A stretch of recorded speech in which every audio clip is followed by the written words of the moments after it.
পড়তেছি বিশ্ব সংবাদ। তাইওয়ানের স্বাধীনতা সমর্থন চীনের অভ্যন্তরীণ বিষয়ে হস্তক্ষেপের শামিল, এ নিয়ে থাকতেছে বিস্তারিত প্রতিবেদনে। যুক্তরাষ্ট্রের সঙ্গে দক্ষিণ কোরিয়ার সামরিক মহড়া, মিসাইল ছুড়ল উত্তর কোরিয়া, এ নিয়ে থাকতেছে বিস্তারিত প্রতিবেদনে।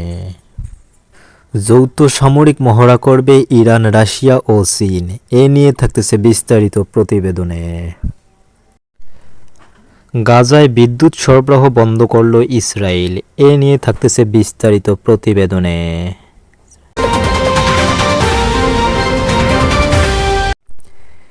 এবারে বিস্তারিত। তাইওয়ানের স্বাধীনতা সমর্থন চীনের অভ্যন্তরীণ বিষয়ে হস্তক্ষেপের শামিল। তাইওয়ানের সঙ্গে শান্তিপূর্ণ পুনর্মিলন বাস্তবায়নের জন্য চীন সর্বোচ্চ প্রচেষ্টা চালানো হবে জানিয়ে চীনের পররাষ্ট্রমন্ত্রী ওয়াং ই বলেছেন, তাইওয়ান কখনোই দেশ হবে না। তাইওয়ানের স্বাধীনতা সমর্থন করা চীনের অভ্যন্তরীণ বিষয়ে হস্তক্ষেপ করা শামিল। চীনের বার্ষিক সংসদ সভার ফাঁকে ওয়াং আরও বলেন, চীনের আঞ্চলিক অখণ্ডতা রক্ষার জন্য প্রয়োজনীয় সকল পদক্ষেপ গ্রহণ করা হবে। চীন তাইওয়ানকে নিজস্ব অঞ্চল হিসেবে মনে করে। তাইওয়ান সুসম্পর্কে ওয়াংয়ের মন্তব্যের বিষয়ে জানতে চাইলে পররাষ্ট্র মন্ত্রণালয়ের মুখপাত্র মাও নিং রয়টার্সকে বলেন, চীন সর্বোচ্চ আন্তরিকতার সাথে শান্তিপূর্ণ পুনর্মিলনের সম্ভাবনার জন্য আমাদের সর্বোচ্চ চেষ্টা করতে ইচ্ছুক। সেই সঙ্গে চীন জাতীয় সার্বভৌমত্ব এবং আঞ্চলিক অখণ্ডতা রক্ষার জন্য প্রয়োজনীয় সকল ব্যবস্থা গ্রহণ করবে এবং তাইওয়ানের স্বাধীনতা এবং বহিরাগত হস্তক্ষেপের দৃঢ় বিরোধিতা করবে বলেও জানান তিনি। রয়টার্সের প্রতিবেদনে বলেছে, সাম্প্রতিক বছরগুলোতে বেইজিং তাইওয়ানের বিরুদ্ধে বেশ সামরিক চাপ বাড়িয়েছে, যার মধ্যে রয়েছে বেশ কয়েক দফা যুদ্ধ মহড়া, তাইওয়ানকে নিয়ন্ত্রণে আনার জন্য শক্তি প্রয়োগের সম্ভাবনাকে জীবিত রাখা। আনুষ্ঠানিক কূটনৈতিক সম্পর্ক না থাকা সত্ত্বেও যুক্তরাষ্ট্র তাইওয়ানের প্রধান অস্ত্র সরবরাহকারী। মাও সাংবাদিকদের বলেন, যুক্তরাষ্ট্রকে তাইওয়ানের কাছে অস্ত্র বিক্রি বন্ধ করতে হবে এবং দ্বীপটির সাথে সমস্ত সামরিক যোগাযোগ বন্ধ করতে হবে। তাইওয়ান ইস্যু হল চীনের মূল স্বার্থের কেন্দ্রবিন্দু এবং চীন মার্কিন সম্পর্কের প্রথম অপ্রতিরোধ্য লাল রেখা।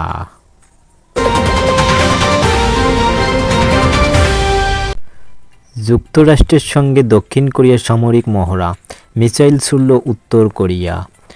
দক্ষিণ কোরিয়া ও যুক্তরাষ্ট্রের যৌথ সামরিক মহড়ার প্রতিক্রিয়ায় বেশ কিছু ব্যালিস্টিক মিসাইল ছুড়েছে উত্তর কোরিয়া।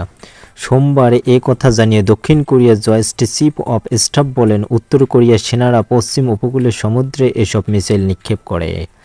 দক্ষিণ কোরিয়া ও যুক্তরাষ্ট্রে যৌথভাবে আয়োজিত বার্ষিক ফ্রিডম শিল্ড সামরিক মহড়াটি চলবে 20 মার্চ পর্যন্ত। ডোনাল্ড ট্রাম্প দ্বিতীয় মেয়াদে ক্ষমতায় আসার পর দেশটির বড় ধরনের কোনো যৌথ সামরিক মহড়া এটি। চিরশত্রু দুদেশের মহড়াকে চরম উস্কানিমূলক আখ্যা দিয়ে উত্তর কোরিয়া এক বিবৃতিতে জানায়, এ ধরনের কার্যক্রম সরাসরি যুদ্ধের আশঙ্কা বাড়াবে। এর আগে ট্রাম্প তার প্রথম মেয়াদে উত্তর কোরিয়ার প্রেসিডেন্ট কিম জং উনের সঙ্গে 3 বার সাক্ষাৎ করেন। এবার যুক্তরাষ্ট্র উত্তর কোরিয়ার মধ্যে কূটনৈতিক সম্পর্ক চালুর প্রত্যাশা করেছেন তিনি। ট্রাম্পের এ প্রস্তাবে উত্তর কোরিয়া এখনও কোনো জবাব দেয়নি, তবে যুক্তরাষ্ট্র এবং দক্ষিণ কোরিয়ার যৌথ মহড়াকে আক্রমণের প্রস্তুতি হিসেবে অভিহিত করেছেন কিম।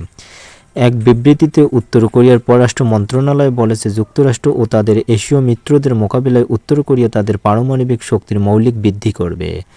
দক্ষিণ কোরিয়া ও যুক্তরাষ্ট্রের যৌথ মহড়ায় এমন সময় হচ্ছে যখন দক্ষিণ কোরিয়ার 2টি যুদ্ধবিমান ভুলবশত নিজেদের দেশেই বেসামরিক ব্যক্তিদের বাড়িঘরে বোমা ফেলে।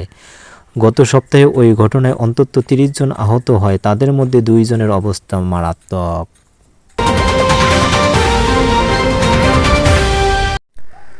যৌথ সামরিক মহড়া করবে ইরান, রাশিয়া ও চীন। পারস্পরিক সহযোগিতা বৃদ্ধির লক্ষ্যে ইরানের উপকূলে সামরিক মহড়া চালানোর ঘোষণা দিয়েছে রাশিয়া, চীন ও ইরানের নৌবাহিনী। চলতি সপ্তাহে এই মহড়া অনুষ্ঠিত হবে বলে ইরানি সংবাদ মাধ্যমের খবরে জানানো হয়েছে। জানা গেছে, আমেরিকান আধিপত্য মোকাবিলায় অভিন্ন আকাঙ্ক্ষা নিয়ে গত কয়েক বছর ধরে ওই অঞ্চলে একই ধরনের মহড়া চালিয়ে আসছে 3 দেশ। ইরানের বার্তা সংস্থা তাসনিম নিউজ এজেন্সি বলেছে, ইরানের দক্ষিণ পূর্বাঞ্চলীয় ওমান উপসাগরে অবস্থিত শাহবাদের বন্দরে আগামী মঙ্গলবার হতে ইরান, রাশিয়া ও চীনের নৌবাহিনীর সামরিক মহড়া শুরু হবে। তবে ঠিক কতক্ষণ ধরে চলবে তা কখন শেষ হবে সেই সম্পর্কে কিছু উল্লেখ করা হয়নি। তাসনিমের খবরে বলা হয়েছে, চীন ও রাশিয়ার নৌবাহিনীর যুদ্ধজাহাজ, যুদ্ধ ও সহায়তা জাহাজ, সেই সঙ্গে ইরানের নৌবাহিনীর সেনা এবং বিপ্লবী গার্ডের যুদ্ধজাহাজ মহড়ায় অংশগ্রহণ করবে বলে মনে করা হচ্ছে। ভারত মহাসাগরের উত্তরাঞ্চলে এই মহড়া অনুষ্ঠিত হবে। ওই অঞ্চলের নিরাপত্তা জোরদার ও অংশগ্রহণকারী দেশগুলোর মধ্যে বহুপাক্ষিক সহযোগিতা প্রসারিত করার এই মহড়ার লক্ষ্য। রাশিয়ার প্রতিরক্ষা মন্ত্রণালয় এক বিবৃতিতে জানিয়েছে, মস্কোর প্রতিনিধিত্ব করবে 2টি কর্ভেট ও প্রশান্ত মহাসাগরীয় নৌবহরের একটি ট্যাঙ্কার। বিবৃতিতে আরও বলা হয়েছে, ভারত মহাসাগরের উত্তরাঞ্চলে বেশ কয়েকদিন ধরে ক্রুরা আটক জাহাজ উদ্ধার, সমুদ্র অনুসন্ধান ও উদ্ধারের পাশাপাশি সমুদ্র এবং আকাশের লক্ষ্যবস্তুকে কমানোর গোলা নিক্ষেপ করবে।